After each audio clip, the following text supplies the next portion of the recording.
Michel Platini décide de suivre sa femme de ménage et découvre une histoire qui brise le cœur. Le front soucieux de l'ancien numéro 10 de l'équipe de France contrastait avec son habituelle assurance, tandis qu'il observait Isabelle s'éloigner par la porte de service de sa villa parisienne. C'était la 3e fois cette semaine que sa femme de ménage, qui travaillait pour lui depuis près d'une décennie, partait précipitamment après avoir reçu un mystérieux appel téléphonique. Quelque chose n'allait pas, et Michel Platini, habitué à lire le jeu sur le terrain, sentait que cette situation méritait son attention. Le soleil de l'après-midi filtrait à travers les larges baies vitrées du salon, illuminant le parquet en chêne massif que Platini foulait d'un pas pensif. Il s'arrêta devant la fenêtre, observant la silhouette d'Isabelle qui disparaissait au bout de l'allée bordée de platanes centenaires. Normalement, elle ne quittait jamais la maison avant 18 heures, mais depuis 3 semaines, son comportement avait changé de façon inquiétante. « Qu'est-ce qui te préoccupe tant, Isabelle ?» murmura-t-il pour lui-même, la main posée sur la vitre encore fraîche malgré la chaleur extérieure. Isabelle était l'incarnation même de la fiabilité. D'origine portugaise, elle arrivait chaque matin à 7 heures précises, préparait un café qui aurait fait l'envie des meilleurs bistrots parisiens et s'occupait de la maison avec une précision qui forçait l'admiration. Mais récemment, Platini avait remarqué des signes troublants. Des cernes profonds marquaient son visage autrefois rayonnant. Ses mains tremblaient légèrement lorsqu'elle servait le petit déjeuner. Et plusieurs fois, il l'avait surprise en train d'essuyer furtivement des larmes pendant qu'elle repassait ses chemises. Ce matin encore, lorsqu'il lui avait demandé si tout allait bien, elle s'était contentée d'un sourire forcé, murmurant un « Tout va très bien, monsieur Michel », qui sonnait terriblement faux à ses oreilles. Puis ce coup de téléphone, suivi de son départ précipité, sans même prendre le temps de finir le ménage qu'elle effectuait dans son bureau. Michel retourna s'asseoir dans son fauteuil en cuir, abandonnant la lecture du rapport financier de l'UEFA qui l'occupait avant cette interruption. Ses yeux se posèrent sur la photo de famille trônant sur son bureau. Lui, sa femme Christine, leurs enfants. Une vie confortable, privilégiée. Puis son regard glissa vers l'endroit où Isabelle avait laissé son chiffon et son produit nettoyant, comme si elle avait dû fuir une urgence.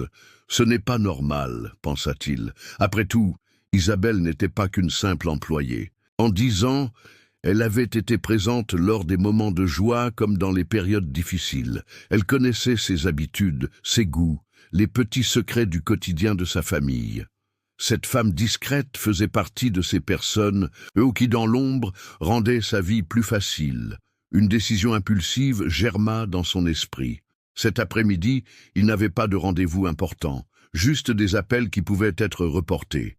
Platini se leva, saisit sa veste et ses clés de voiture. Il savait que ce qu'il s'apprêtait à faire, suivre Isabelle, semblerait étrange, peut-être même déplacé, mais l'inquiétude l'emportait sur les convenances. Si Christine apprenait ça, elle me prendrait pour un fou, songea-t-il avec un demi-sourire, en fermant derrière lui la porte de sa villa. Mais le regard hanté d'Isabelle ne cessait de le troubler, et Michel Platini avait toujours fait confiance à son instinct. Le lendemain matin, Michel Platini descendit l'escalier de marbre qui menait au rez-de-chaussée de sa villa, l'esprit encore préoccupé par le comportement d'Isabelle. Il n'avait pas osé la suivre la veille, se ravisant au dernier moment. Ce geste lui avait semblé soudain déplacé, presque intrusif. Après tout, chacun avait droit à sa vie privée. Dans la cuisine baignée de lumière, il trouva Isabelle qui préparait déjà le petit déjeuner. Elle lui tournait le dos, occupée à presser des oranges fraîches. Michel s'arrêta sur le Enzoïl, l'observant attentivement. Ses épaules semblaient plus voûtées que d'habitude, et même de dos, il pouvait deviner une certaine tension dans sa posture. « Bonjour, Isabelle » dit-il doucement, pour ne pas la surprendre. Elle sursauta néanmoins, se retournant vivement. « Oh, monsieur Michel, vous m'avez fait peur. Je ne vous avais pas entendu arriver. » Platini fut frappé par son apparence. En pleine lumière, les signes d'épuisement étaient encore plus flagrants que la veille. Son teint, habituellement olivâtre, avait pris une pâleur inquiétante, et les rides au coin de ses yeux semblaient s'être creusées en l'espace d'une nuit. « Tout va bien ?» demanda-t-il en s'asseyant à l'îlot central. « Bien sûr, monsieur », répondit-elle en lui servant son café. Sa main tremblait légèrement, renversant quelques gouttes sur le marbre immaculé. « Excusez-moi, » murmura-t-elle en essuyant précipitamment la tache. « Vous semblez fatigué, » insista Platini. « Si vous avez besoin de prendre quelques jours de repos... » « Non !» L'interruption fut si brusque qu'ils en furent tous deux surpris. Isabelle baissa les yeux, embarrassée. « Je veux dire, ce n'est pas nécessaire. J'ai juste mal dormi, c'est tout. » À cet instant, Christine entra dans la cuisine, rayonnante dans sa tenue de yoga. Elle embrassa son mari sur la joue avant de se tourner vers Isabelle. « Oh, Isabelle, j'allais oublier. Pourriez-vous aider à préparer la salle pour ma réception caritative de samedi? Il faudra peut-être rester un peu plus tard. » Michel vit passer une ombre sur le visage d'Isabelle, une brève expression de panique, vite maîtrisée. « Je ne suis pas sûr de pouvoir rester tard samedi, madame, » répondit-elle en évitant leur regard. « J'ai un engagement personnel. » Christine haussa les sourcils, surprise. En 10 ans, Isabelle n'avait jamais refusé une demande similaire.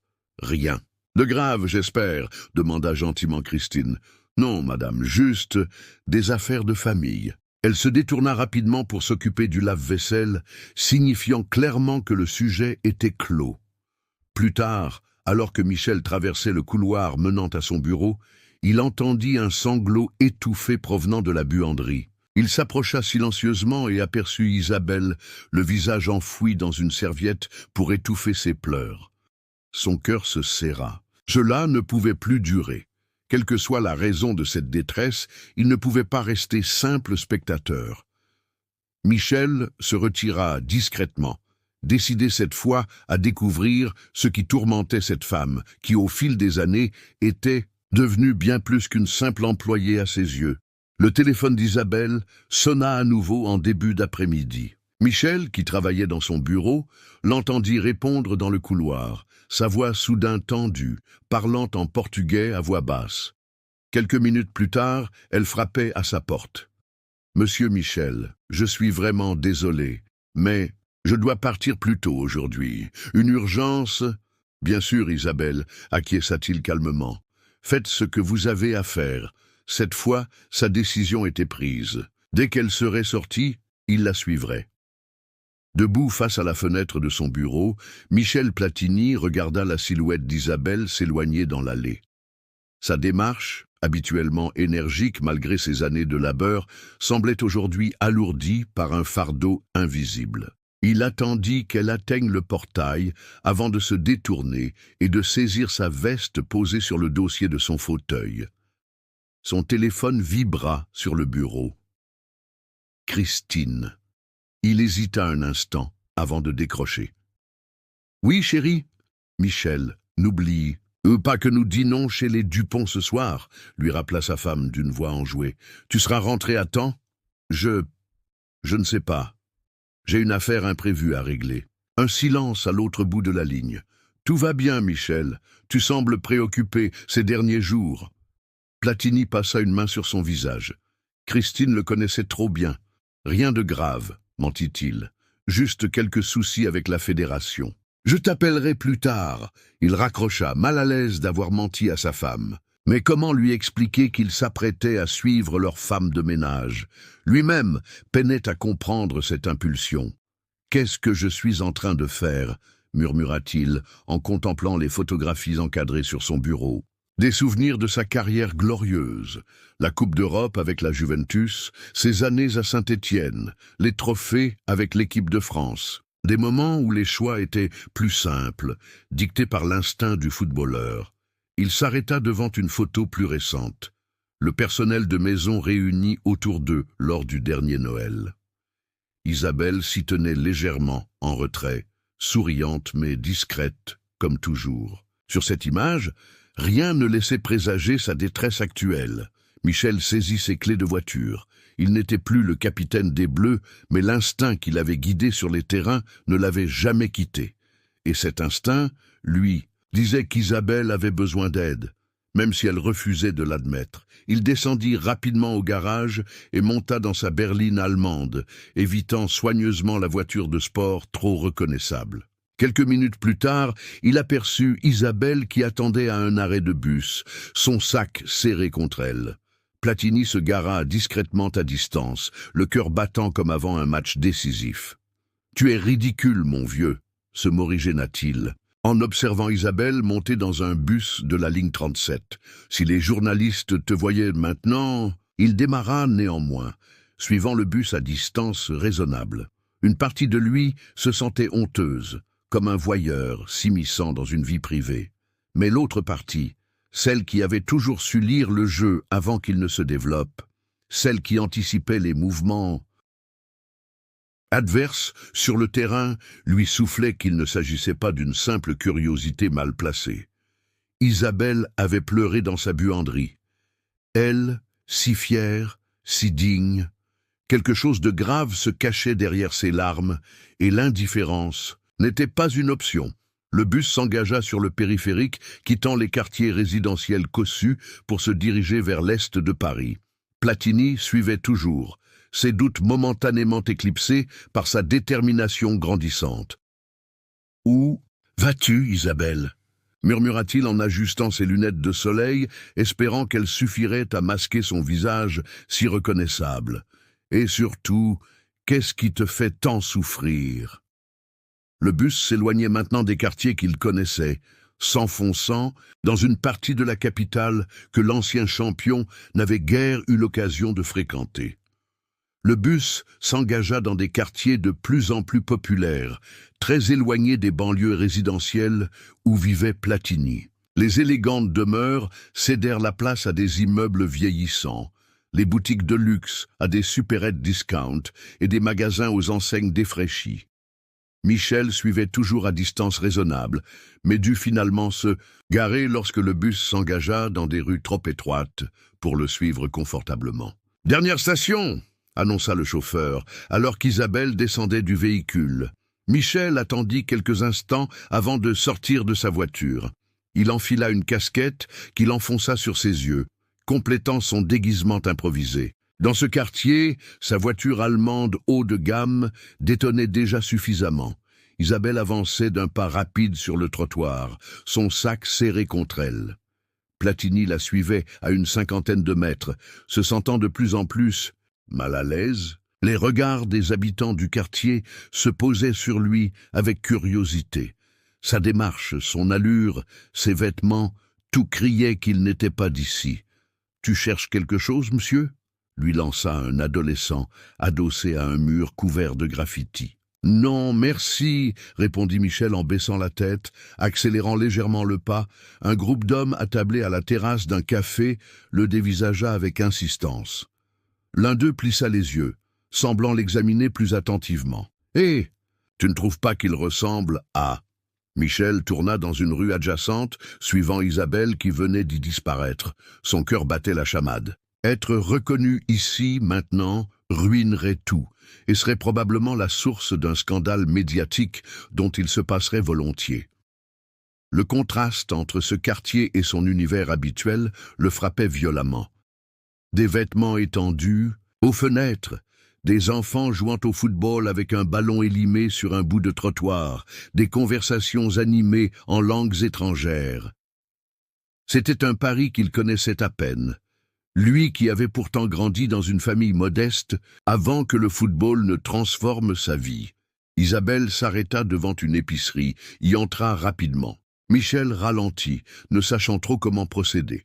Il s'approcha d'un kiosque à journaux voisins, feignant de s'intéresser aux magazines sportifs, ironie qui ne lui échappait pas, puisque son visage s'étalait sur plusieurs couvertures. « Vous êtes Michel Platini, n'est-ce pas ?» La question, posée à voix basse, le fit sursauter. Le kiosquier, un homme d'une 60aine d'années, le regardait avec un mélange de surprise et d'amusement.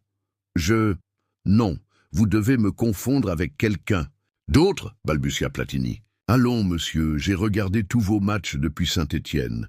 Même avec cette casquette, je reconnaîtrai ce profil entre mille. Michel soupira, vaincu. Je vous serais reconnaissant de rester discret. À cet instant, Isabelle ressortit de l'épicerie avec un petit sac. Elle s'engagea dans une ruelle encore plus étroite. Sans réfléchir, Platini la suivit, ignorant le sourire entendu du kiosquier. La ruelle déboucha sur une petite place où des femmes lavaient du linge à une fontaine publique, comme dans un village d'un autre temps. Isabelle s'approcha d'un immeuble décrépit dont la façade s'écaillait par endroits. Elle sortit une clé et s'engouffra dans le bâtiment. Michel s'immobilisa, hésitant.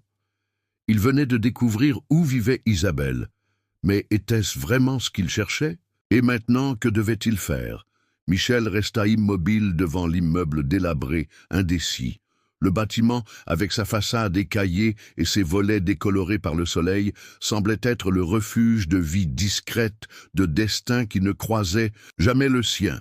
Isabelle avait disparu à l'intérieur et Platini se sentait soudain comme un intrus, un voyeur déplacé dans cet univers qui n'était pas le sien. « Vous cherchez quelqu'un, monsieur ?» La voix, rauque mais chaleureuse, le fit sursauter. Michel se retourna pour découvrir un vieil homme assis sur un banc qu'il n'avait pas remarqué. Avec sa chemise soigneusement repassée, malgré son usure évidente et sa casquette démodée, il dégageait une dignité tranquille. « Non. Enfin, » balbutia Platini, soudain conscient de l'incongruité de sa présence. Le vieil homme, il plissa les yeux, l'observant plus attentivement. « Mon Dieu, mais vous êtes Michel Platini !» s'exclama-t-il, sa voix teintée d'un accent portugais. « Le grand Platini, ici, dans notre quartier !» Michel grimaça, resserrant les cordons de sa casquette. « Vous devez vous tromper, monsieur. » Le vieil homme sourit, révélant des dents jaunies par le temps. « À moi, vous ne pouvez pas mentir. J'ai suivi toute votre carrière depuis vos débuts à Nancy. Je m'appelle Henri Ferreira, je suis portugais, comme vous êtes français, jusqu'au bout des ongles. » Platini soupira, comprenant que nier était inutile. « Je vous serais reconnaissant de rester discret, monsieur Ferreira. »« Bien sûr, acquiesça Henri en tapotant la place libre à côté de lui sur le banc. « Venez vous asseoir un moment. Mais dites-moi, que fait une légende du football dans ce quartier oublié de Dieu ?» Michel hésita, puis s'assit. Quelque chose dans le regard du vieil homme inspirait confiance. « À vrai dire, j'ai suivi ma femme de ménage, Isabelle. Elle ne va pas bien depuis quelque temps, et je m'inquiète. » Le visage d'Henri s'assombrit. « Isabelle Santos ? Celle qui vient d'entrer dans l'immeuble ? Vous la connaissez ?» demanda Platini, surpris. « Tout le monde se connaît ici, monsieur Platini. Ce n'est pas comme dans vos beaux quartiers. » Il n'y avait aucune amertume dans sa voix, juste une constatation. « Isabelle est ma voisine, une femme courageuse. » Henri marqua une pause, semblant peser ses mots. « Elle traverse une période difficile. Sa fille, Sophie. »« Sa fille ?» interrompit Michel. « Isabelle ne m'a jamais dit qu'elle avait une fille. Elle est très discrète avec sa vie privée, » poursuivit Henri, son regard se perdant vers les fenêtres de l'immeuble. « Sophie a un problème. Au cœur. Une malformation congénitale, je crois. Elle allait mieux, mais dernièrement, les médecins disent qu'elle a besoin d'une opération coûteuse. Très coûteuse. » Michel sentit son cœur se serrer. C'était donc ça. « Et Isabelle ? » Essaie de rassembler l'argent. » Henri hocha la tête. « Elle travaille déjà pour 3 familles différentes. Maintenant, elle fait aussi des ménages la nuit dans des bureaux. Cette femme va se tuer à la tâche. » Michel fixa l'entrée de l'immeuble, comprenant enfin. Le regard d'Henri se posa sur lui, à la fois curieux et pénétrant. « Puisque vous êtes là, monsieur Platini, pourquoi ne pas monter la voir?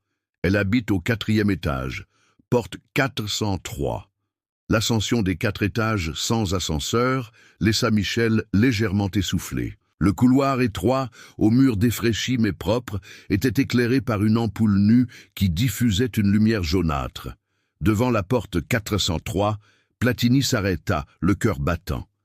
Henri l'avait suivi, montant les marches avec la lenteur mesurée de son âge. « Allez-y !» l'encouragea le vieil homme. « Frappez !» Michel hésita encore un instant, puis frappa 3 coups brefs. Le silence qui suivit lui parut interminable. Enfin, des pas légers se firent entendre, et la porte s'entr'ouvrit, retenue par une chaîne de sécurité. « Qui est-ce » demanda la voix d'Isabelle. « C'est Henri, ma chère, » répondit le vieil homme. « J'ai quelqu'un avec moi qui aimerait vous voir. » La porte s'ouvrit davantage, révélant le visage d'Isabelle qui se figea instantanément en reconnaissant son employeur. « Monsieur Platini ?» Sa voix n'était qu'un murmure étranglé. « Comment ?» Le teint d'Isabelle avait viré au blanc et cendré.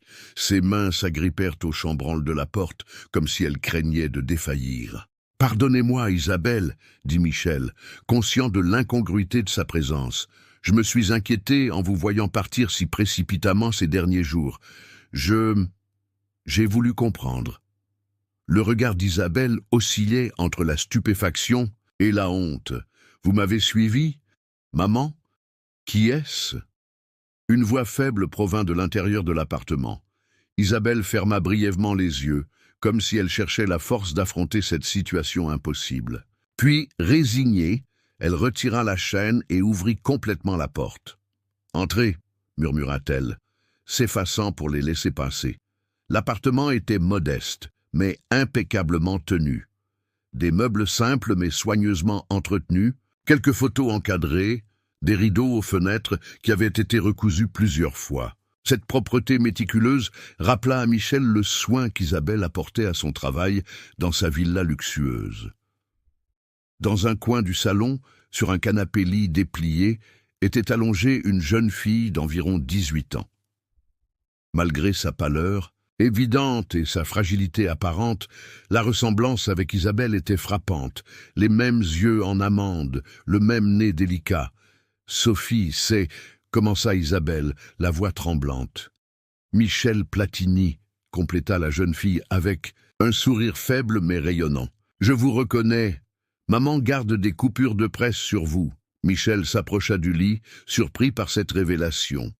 En effet, au mur, parmi les photos de famille, il remarqua un petit collage d'articles sportifs le concernant. « Sophie, je suis enchanté de te rencontrer, » dit-il doucement, tendant la main vers la jeune fille. La main de Sophie, lorsqu'elle serra la sienne, était glacée et si légère qu'elle semblait presque immatérielle. « Monsieur Platini, je suis désolé, » intervint Isabelle, les yeux baissés. « Je n'ai jamais voulu vous mêler à nos problèmes. » Henri, qui s'était installé discrètement dans un fauteuil, prit la parole. « Isabelle, cet homme s'inquiète.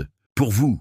Il a traversé tout Paris pour comprendre ce qui vous arrive. Peut-être est-il temps de lui dire la vérité. » Un silence lourd s'installa dans la pièce. Puis Sophie, avec une maturité surprenante, regarda sa mère. « Maman, s'il te plaît, tu ne peux pas continuer comme ça. » Isabelle s'assit au bord du lit de Sophie, ses mains nouées sur ses genoux comme pour contenir une douleur trop grande. Michel prit place sur une chaise que Henri lui avança discrètement. Dans l'appartement modeste, la proximité forcée rendait chaque émotion plus palpable, chaque regard plus intense. « Sophie est née avec une malformation cardiaque », commença Isabelle, sa voix à peine audible. « Une communication interventriculaire complexe, c'est comme ça que les médecins l'appellent. » Sophie posa sa main sur celle de sa mère, comme pour lui donner du courage. « Quand elle était petite, les médecins au Portugal nous ont dit qu'elle ne vivrait probablement pas jusqu'à l'adolescence, » poursuivit Isabelle, son regard fixé sur un point invisible. « C'est pour cela que nous sommes venus en France. Pour les hôpitaux, pour les spécialistes, j'ai tout laissé derrière moi, ma famille, mes amis, notre petite maison près de la mer. » Michel observa l'échange silencieux entre la mère et la fille, cette complicité forgée dans l'épreuve. Sur la table de chevet, des médicaments soigneusement alignés témoignaient de la bataille quotidienne. « Sophie a subi 3 opérations, » reprit Isabelle. « La dernière, il y a 2 ans, semblait avoir réussi. Elle avait commencé l'université. Elle étudiait la littérature. » Sa voix se brisa. « J'aimais particulièrement les poètes français, » intervint Sophie avec un sourire fragile. « Victor Hugo, Baudelaire, je voulais devenir professeur. Mais il y a 1 mois, poursuivit Isabelle en serrant plus fort la main de sa fille. Sophie s'est évanouie pendant un cours. À l'hôpital, ils ont découvert que son cœur se dégradait à nouveau. Cette fois, ils disent qu'il faut une intervention spéciale, une nouvelle technique, une procédure expérimentale, précisa Sophie. Il n'y a que 2 chirurgiens en Europe qui la pratiquent. Henri, qui était resté silencieux, soupira doucement. Et l'assurance maladie ne couvre pas ce genre d'opération innovante. Michel comprit alors l'ampleur de la situation. C'est pour cela que vous travaillez sans relâche, Isabelle? Pour payer cette opération? Isabelle hocha la tête, ses yeux enfin levés vers Platini, remplis d'une détermination farouche. J'ai pris un 2e emploi, puis un 3e. Je fais des ménages dans des bureaux la nuit. Je dois trouver cet argent, monsieur Platini. Je suis désolé si cela a affecté mon travail chez vous. Maman dort à peine 3 heures par nuit. Intervint Sophie, une pointe de reproche dans la voix. Je lui dis d'arrêter, qu'on trouvera une autre solution, mais elle refuse de m'écouter. Quelle autre solution? Répliqua Isabelle avec une soudaine vivacité. Renoncer? Te regarder mourir? Jamais. Une fierté indomptable émanait de cette femme que Michel avait toujours vue humble et effacée dans sa villa. Une dignité qui forçait le respect. Combien coûte cette opération? Demanda-t-il doucement. Isabelle secoua la tête. Monsieur Platini, je ne vous ai pas raconté tout cela pour vous demander de l'aide. Je connais mon devoir et je l'assumerai seul. Sophie et Henri échangèrent un regard, et Michel comprit que cette fierté, si admirable soit-elle, menaçait de briser définitivement Isabelle, et potentiellement de coûter la vie à sa fille. « Isabelle, » dit Michel en se penchant vers elle, « parfois, la vraie dignité est aussi de savoir accepter l'aide qu'on vous offre. » Le trajet du retour se déroula dans un silence total, Michel conduisant mécaniquement à travers les rues de Paris. Les images défilaient devant ses yeux sans qu'il ne les voie vraiment. Son esprit était resté dans ce petit appartement, auprès d'Isabelle et de sa fille. Le montant nécessaire pour l'opération qu'Isabelle avait finalement accepté de lui révéler avec réticence était considérable. 120 000 €. Pour une femme de ménage gagnant à peine plus que le SMIC, cela représentait des années d'économie, même en multipliant les emplois jusqu'à l'épuisement. Michel se gara dans l'allée de sa villa, éteignit le moteur, mais resta assis, un long moment, les mains crispées sur le volant. Comment aider Isabelle sans blesser sa fierté? La somme n'était pas un problème pour lui, mais il savait que la dignité de cette femme, cette même dignité qui l'a poussé à garder son fardeau secret, lui ferait probablement refuser un simple chèque. 80 000 €, murmura-t-il. C'est ce qu'il leur manque encore. Les économies d'Isabelle et un prêt bancaire couvraient le reste. Le crissement des graviers sous des pas légers lui fit lever les yeux. Christine s'approchait de la voiture, son élégante silhouette se découpant dans la lumière dorée du crépuscule. Michel sortit enfin du véhicule. « Te voilà, » dit-elle doucement. « J'étais inquiète. Tu n'as pas répondu à mes appels. » Michel réalisa qu'il avait laissé son téléphone en mode silencieux depuis son départ. « Excuse-moi, » répondit-il en embrassant sa femme sur la joue. « J'avais besoin de réfléchir. » Christine l'observa attentivement. « Qu'est-ce qui se passe, Michel? Tu sembles différent. » Ils entrèrent ensemble dans la maison, et Michel fut frappé par le contraste saisissant entre sa villa spacieuse au sol en marbre et l'appartement modeste qu'il venait de quitter. Dans sa cuisine, le dernier modèle de machine à café italienne valait presque 1 mois de salaire d'Isabelle. « J'ai découvert quelque chose aujourd'hui, » commença-t-il, alors qu'il s'installait dans le salon. « Quelque chose qui me fait réfléchir. » Il le raconta tout à Christine, ses soupçons, sa filature, sa découverte. Au fur et à mesure de son récit, le visage de sa femme passait de la surprise à la compassion. « Cette pauvre femme », murmura-t-elle quand il eut terminé. « Pourquoi n'a-t-elle rien dit? Par fierté, par dignité. Peut-être aussi par peur de perdre son emploi si elle semblait incapable de l'assumer pleinement. » Christine prit sa main. « Nous devons l'aider, Michel.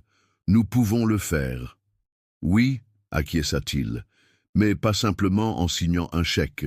Ça la diminuerait, et je ne peux pas lui faire ça. Il se leva et se dirigea vers la grande baie vitrée qui donnait sur le jardin parfaitement entretenu.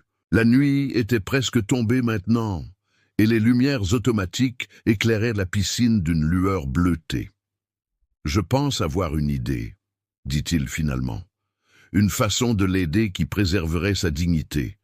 Mais j'aurai besoin de quelques jours pour tout mettre en place. » Christine vint le rejoindre, posant une main légère sur son épaule. « Je ne t'ai jamais vu aussi investi dans quelque chose depuis que tu as quitté les terrains, Michel. » Platini sourit faiblement. C'était vrai. Depuis sa retraite sportive, puis sa carrière d'administrateur, il avait parfois l'impression d'avoir perdu cette passion qui le définissait autrefois. Mais aujourd'hui, pour la première fois depuis longtemps, il ressentait à nouveau cette détermination, cette certitude qu'il devait agir, qu'il pouvait faire la différence. « Demain, j'appellerai Jean-Pierre à l'UEFA, » dit-il avec résolution. « Il va m'aider à organiser quelque chose de spécial. » Le vaste bureau de Michel Platini, au siège de l'UEFA à Nyon, offrait une vue imprenable sur le lac Léman et les Alpes. Mais ce matin-là, l'ancien champion ne prêtait aucune attention au paysage spectaculaire. Assis à son bureau en chêne massif, il enchaînait les appels téléphoniques avec une intensité qui rappelait sa concentration sur les terrains de football. « Jean-Pierre, c'est Michel. J'ai besoin de ton aide pour quelque chose d'important. Tu connais toujours le professeur Lachmann, le cardiologue ?» Il écoutait attentivement, prenant des notes sur un carnet. « Parfait. Peux-tu organiser une rencontre pour demain? C'est urgent. » À peine avait-il raccroché que sa porte s'ouvrait sur Véronique, son assistante depuis 15 ans. « Monsieur Platini, le docteur Mercier est en ligne comme vous l'avez demandé, et j'ai rassemblé les informations sur la Fondation Cœur et Vie. » Michel la remercia d'un hochement de tête. Véronique l'observa avec curiosité, surprise par cette énergie soudaine. Depuis son retrait des affaires sportives actives, elle l'avait rarement vu aussi investie, aussi déterminé. « Docteur Mercier, merci d'avoir pris mon appel. » Michel se leva, marchant de long en large, tandis qu'il expliquait la situation de Sophie en gardant l'anonymat. Une malformation cardiaque complexe. Oui, exactement. Une intervention coûteuse, expérimentale. Je cherche les meilleurs spécialistes. L'après-midi fut consacré à une réunion avec 3 médecins renommés, venus à sa demande. Dans la salle de conférence aux murs ornés de souvenirs footballistiques, Michel écoutait attentivement leurs explications techniques sur la procédure dont Sophie avait besoin. Cette technique a été développée à Zurich, expliquait le professeur Lachmann, cardiologue de renommée internationale. Les résultats sont très prometteurs, mais le coût reste prohibitif et peu d'assurances acceptent de la couvrir car elle est encore considérée comme expérimentale. « Et si nous l'intégrions à votre programme de recherche ?» proposa Michel. « La Fondation UEFA pourrait financer une étude clinique incluant plusieurs patients dans la situation de cette jeune fille. » Les médecins échangèrent des regards. « Intéressés, ce serait envisageable, » admit le professeur Lachmann. « Nous cherchons justement des financements pour élargir nos essais cliniques. » « Combien de patients pourrait-on inclure dans un tel programme ?» demanda Michel. « Avec un financement adéquat, une dizaine, peut-être plus. » Michel hocha la tête, satisfait. Son plan prenait forme. En finançant un programme de recherche qui inclurait Sophie parmi d'autres patients, il pourrait l'aider sans qu'Isabelle ait l'impression de recevoir la charité. Sa fille bénéficierait des meilleurs soins tout en contribuant à la recherche médicale. « Préparez-moi un dossier complet, » conclut-il, alors que la réunion touchait à sa fin. « Je le présenterai au conseil d'administration dès la semaine prochaine. » Resté seul après le départ des médecins, Michel s'approcha de la fenêtre. Le soleil descendait lentement derrière les montagnes, teintant le lac de reflets dorés. « Et maintenant, » murmura-t-il pour lui-même, « la partie la plus difficile, convaincre Isabelle. » Il se rappela le regard fier de cette femme, sa détermination à affronter seule l'adversité. Comment lui faire accepter cette aide sans blesser sa dignité? Cette question le préoccupait plus que toutes les négociations complexes qu'il venait de mener. Son téléphone vibra. Un message de Christine. Isabelle est venue aujourd'hui. Elle semble épuisée. As-tu avancé? Michel prit une profonde inspiration. Oui, il avait avancé. Demain, il retournerait dans ce petit appartement pour présenter son idée à Isabelle et Sophie. Il espérait seulement trouver les mots justes, ceux qui respecteraient la dignité de cette femme remarquable, tout en lui offrant l'espoir dont sa fille avait désespérément besoin. 3 jours après sa visite initiale, Michel Platini gravit à nouveau les marches menant à l'appartement d'Isabelle, accompagné cette fois de Christine. Sa femme avait insisté pour venir, arguant qu'une présence féminine pourrait aider à établir une connexion plus profonde avec Isabelle. Dans les bras de Christine, un panier garni de fruits frais et de quelques douceurs. Une attention, simple qui, espérait-elle, ne serait pas perçue comme de la condescendance. Henri les attendait devant la porte, son visage marqué par l'inquiétude. « Elle a passé une mauvaise nuit », murmura-t-il en les saluant. « Sophie a eu un malaise. Le médecin est passé ce matin. » Michel et Christine échangèrent un regard préoccupé. Le temps pressait davantage qu'ils ne l'avaient imaginé. Ce fut Sophie qui ouvrit la porte, plus pâle encore que lors de leur première rencontre. Ses lèvres avaient pris une teinte légèrement bleutée, signe de son insuffisance cardiaque. Malgré cela, elle sourit en les voyant. « Monsieur Platini, vous êtes revenu », dit-elle avec une chaleur touchante. « Et vous avez amené votre épouse. Appelez-moi Christine. Je vous en prie, » répondit Madame Platini en serrant doucement la main fragile de la jeune fille. L'appartement semblait plus étriqué avec 5 personnes à l'intérieur. Isabelle apparut de la cuisine, essuyant ses mains sur un torchon. Son visage trahissait son épuisement, mais aussi une certaine méfiance. « Je vous ai préparé du café », dit-elle simplement, évitant le regard de Michel. Ils s'installèrent dans l'espace restreint du salon. Sophie allongée, sur son lit, les autres sur les chaises disposées autour. Un silence gêné s'installa que Michel finit par rompre. « Isabelle, je ne vais pas tourner autour du pot. Je suis venu vous proposer une solution pour Sophie. » Le corps d'Isabelle se raidit instantanément. « Monsieur Platini, j'apprécie votre préoccupation, mais comme je vous l'ai déjà dit, écoutez-moi s'il vous plaît, » l'interrompit Michel avec douceur, mais fermeté. « Je ne suis pas venu vous offrir de l'argent. J'ai parlé à des médecins, des spécialistes. L'UEFA lance un programme de recherche clinique sur les malformations cardiaques complexes. » Il sortit une chemise de sa serviette en cuir et la posa sur la table. « Ce programme va financer le traitement de 10 patients présentant des cas similaires à celui de Sophie. Les meilleurs chirurgiens de Zurich pratiquent cette technique innovante que votre fille nécessite. » Sophie se redressa légèrement, une lueur d'espoir traversant son regard. « Et vous proposez que Sophie soit l'une de ces 10 patients, » compléta Isabelle, son ton restant méfiant. « Exactement, » confirma Michel.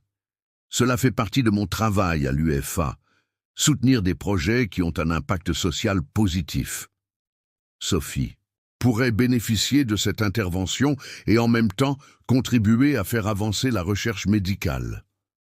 Isabelle croisa les bras, sa posture reflétant son scepticisme.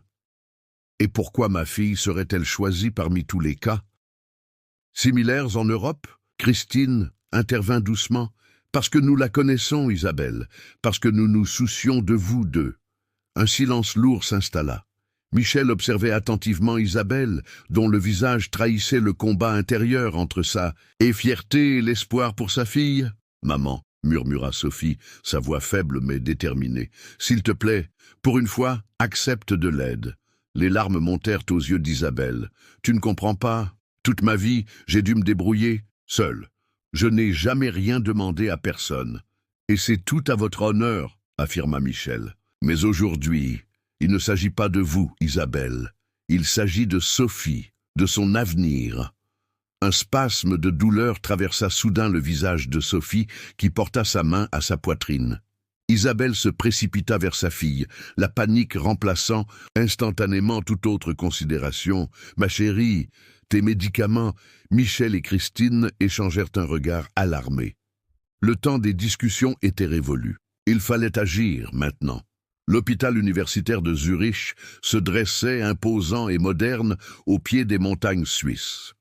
Dans la salle d'attente du service de cardiologie, Michel Platini fixait la grande horloge murale dont les aiguilles semblaient avancer avec une lenteur exaspérante. Isabelle, assise à ses côtés, égrenait nerveusement les perles d'un chapelet, ses lèvres murmurant des prières silencieuses. Christine et Henri complétaient ce petit groupe soudé par l'inquiétude, témoins silencieux d'une attente qui durait maintenant depuis plus de 6 heures. Le professeur Lachmann est l'un des meilleurs, répéta Michel pour la 3e fois, autant pour rassurer Isabelle que pour apaiser sa propre anxiété. Cette technique a déjà fait ses preuves. Dans des cas similaires, Isabelle acquiesça faiblement. Depuis la crise cardiaque mineure de Sophie 3 jours plus tôt, elle semblait avoir perdu toute combativité, toute résistance.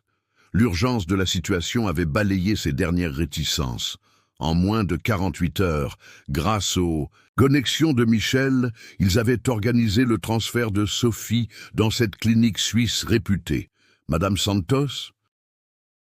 Tous se levèrent d'un bond à l'appel du chirurgien qui venait d'apparaître dans l'encadrement de la porte, encore vêtu de sa tenue de bloc.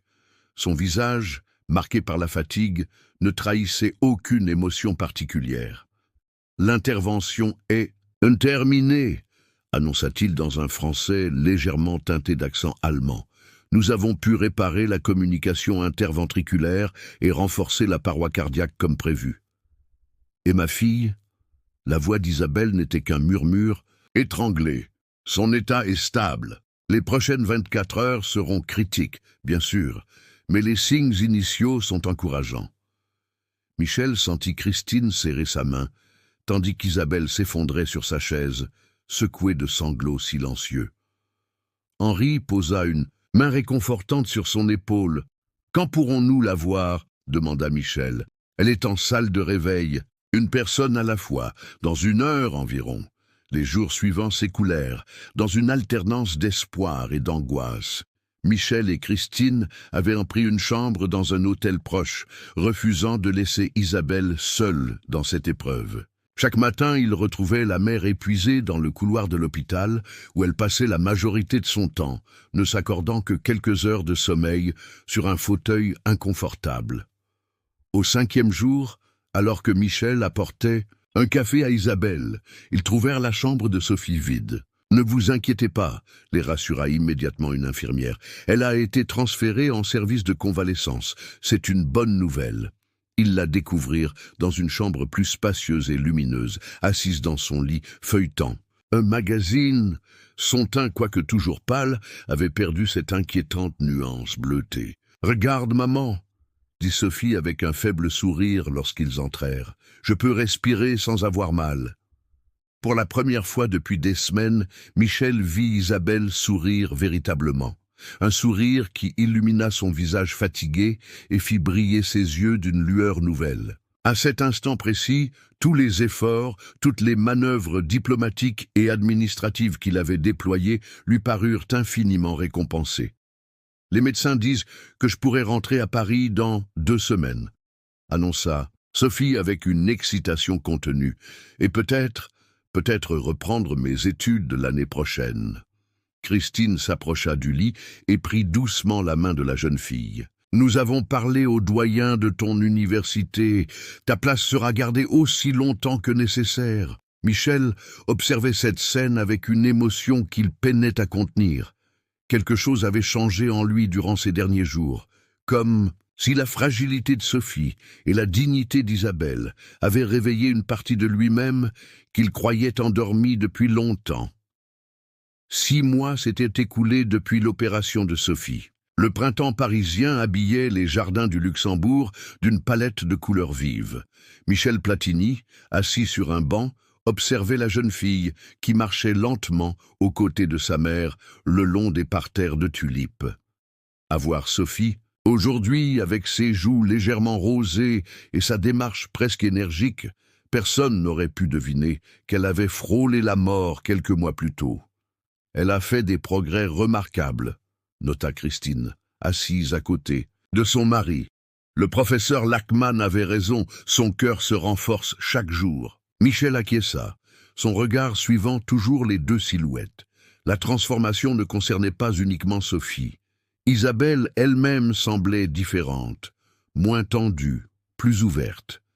Elle avait accepté la proposition de Christine, de réduire ses heures de travail chez eux pour devenir coordinatrice du programme Cœur Neuf, l'initiative que Michel avait lancée à l'UEFA pour financer d'autres opérations comme celle de Sophie. « Tu sais, » dit Michel pensif, « quand j'ai décidé de la suivre ce jour-là, je n'aurais jamais imaginé où cela nous mènerait tous. » Une semaine plus tôt, il avait assisté à la première conférence médicale organisée par la Fondation. Sophie y avait pris la parole, racontant son expérience aux médecins et aux familles d'autres patients. Sa présence, son éloquence avaient ému l'assistance. Cette jeune fille qui rêvait d'enseigner la littérature avait trouvé une nouvelle vocation, être la voix de ceux qui souffraient en silence. Henri les rejoignit, s'appuyant sur sa canne. Le vieil homme était devenu un visiteur régulier de la Villa Platini, apportant des pâtisseries portugaises qu'il préparait lui-même et des anecdotes sur le quartier qui faisait rire les enfants de Michel et Christine. Qui aurait cru qu'à mon âge, je deviendrais l'ami d'un champion du monde ? Plaisantait-il souvent. Les frontières invisibles qui séparaient leur monde s'étaient estompées, non sans quelques ajustements. Isabelle avait d'abord refusé de s'asseoir à table avec ses employeurs, jusqu'à ce que Sophie la taquine sur son entêtement ridicule. Graduellement, les dîners du vendredi soir étaient devenus une tradition, mélangeant les deux familles dans une atmosphère détendue que Michel n'aurait jamais cru possible. « Monsieur Platini », appela Sophie en s'approchant, « j'ai reçu ma lettre d'acceptation pour la reprise de mes études en septembre. » Ses yeux brillaient d'une excitation que Michel n'oublierait jamais. Il se leva pour la féliciter, notant au passage que c'était la première fois qu'elle l'appelait simplement Michel et non Monsieur Platini. Plus tard, ce soir-là, alors qu'ils rentraient de chez eux après avoir raccompagné Isabelle et Sophie, à leur nouvel appartement, plus spacieux et plus proche de l'université, Christine demanda soudain « Regrettes-tu parfois de t'être mêlée de leurs affaires ?» Michel réfléchit un instant, son regard perdu dans les lumières de Paris qui s'allumaient progressivement. « Non », répondit-il avec conviction. « Je croyais leur apporter mon aide, mais en réalité, c'est moi qui ai le plus reçu. » Et c'était vrai. Cette histoire lui avait rappelé ce qui comptait vraiment, non pas les titres, les honneurs ou les fonctions prestigieuses, mais la capacité à tendre la main, à voir au-delà des apparences sociales. Isabelle et Sophie lui avaient offert une leçon d'humilité, de courage et de dignité qu'aucun de ses exploits sportifs n'avait pu lui enseigner. « Tu sais ce que Sophie m'a dit aujourd'hui ?» ajouta-t-il doucement. « Que parfois les anges gardiens me portent des crampons. » Christine sourit, serrant sa main. Les barrières étaient tombées, révélant l'humanité partagée qui existait au-delà des différences de statut social. Et dans cette humanité commune, ils avaient tous trouvé quelque chose d'infiniment précieux, un nouveau sens à leur vie respective, transformé par une simple décision prise un après-midi ordinaire, celle de suivre une femme de ménage qui partait trop tôt.